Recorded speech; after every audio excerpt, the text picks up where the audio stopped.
اهلا بيكم في حلقه جديده معانا. النهارده باذن الله هنتكلم عن مشكله ضعف الانتصاب وسرعه القذف.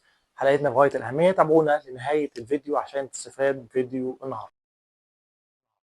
بعد الصلاه والسلام على رسول الله صلى الله عليه وسلم. اولا هنتكلم عن موضوع ضعف الانتصاب.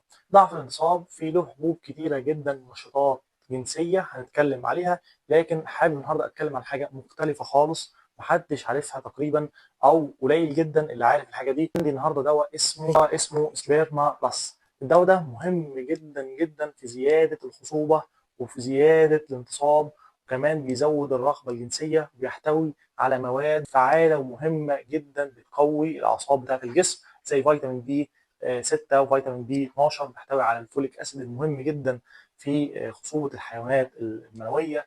بيحتوي كمان على ال كارنيتين، بيحتوي كمان على عنصر الزنك المهم جدا برضو في الشعر برضو، ومهم جدا برضو في موضوع العلاقه الجنسيه.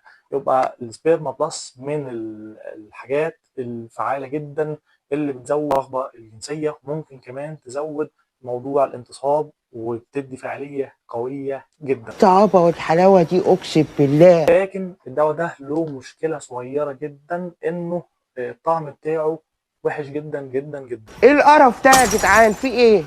أنتوا بتشربونا إيه يا جدعان؟ بيتاخد امتى او بيتاخد ازاي؟ بيتاخد قبل الاكل مباشره او وانت بتاكل، لان طعمه وحش جدا وريحته اصلا وحشه ما تستحملهاش. فهي مشكلته في النقطه دي بس. قبل ما تتعشى يعني بخمس دقايق ولا حاجه هتاخد الحبايه وتشرب وراها ميه وتاكل وراها اي حاجه تغير طعم، لان ريحته مش لطيفه خالص وغير مقبوله. فهو ده بس مشكلته في النقطه دي، وده ممكن تمشي عليه فتره مش له اي مشكله خالص. بالعكس انه فيه فيتامينات وحاجات الجسم جدا الجسم محتاجها بشكل كبير جدا معايا، زي عنصر السيلينيوم معايا، وزي عنصر الزنك، وزي الفيتامين دي اللي احنا اتكلمنا عليه. بيحتوي على عناصر كتير جدا، ولكن يعتبر دي اهم العناصر اللي احنا محتاجين نعرفها. طيب ممكن مع الدواء ده ممكن ناخد حاجات للانتصاب، او ممكن ناخد حاجات للانتصاب معايا. عندي ادويه كتير جدا للانتصاب. اهم حاجه محتاجين نعرفها ونركز عليها، خاصه الناس اللي عندهم مشاكل في الضغط، هنركز على ماده فعاله اسمها الفاردنافيل او التدلفيل معايا. اي حاجه من المادتين الفعالتين دول، وده موجود في دواء اسمه الباوريكتا ودواء اسمه الفاردي. اي حاجه من الحاجات دي او الحاجات اللي زيها اللي هو التدالونج عادي مفيش مشكله. وعندي كمان لزقه تتحط تحت اللسان سريعه الذوبان اسمها التادانيرفي، دي برضه من المواد اللي هي سريعه في الامتصاص وبتدي فعاليه كبيره جدا. والمادتين الفعالتين اللي احنا اتكلمنا عليهم دول الفتره بتاعتهم بتكون طويله شويه، ممكن تقعد 36 ساعه، فده ممتاز جدا الناس اللي هم الارسال او لسه في بدايه حياتهم الزواجيه. وفي عندي بقى حاجه اسمها بايلوجام او حاجه اسمها فايركتا بلس، دي لسه نازله جديد في السوق. البايلوجام ده حاجه بنسميها 2 في 1. يعني 2 في 1؟ في ماده السلدنافيل اللي هي ماده يعتبر يعني اقل شويه من اللي احنا اتكلمنا عليهم من شويه، وممكن يسببوا بعض الصداع معانا برضو اللي هو ماده السلدنافيل. طبعا ممنوع للناس اللي بتاخد او الناس اللي عندهم مشكله في الضغط. وكمان حاطين معاها ماده اسمها دابوكسيتين.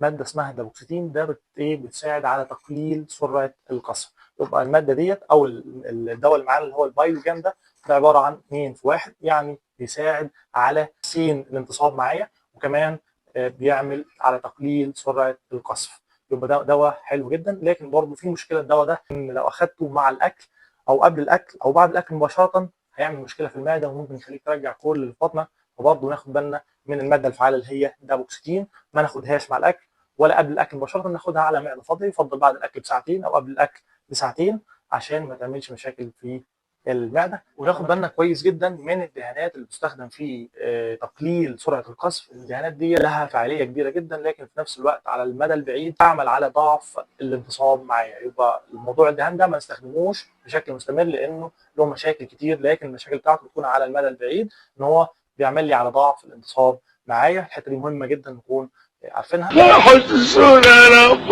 يا حسسونا يا رب، يا حسسونا يا رب.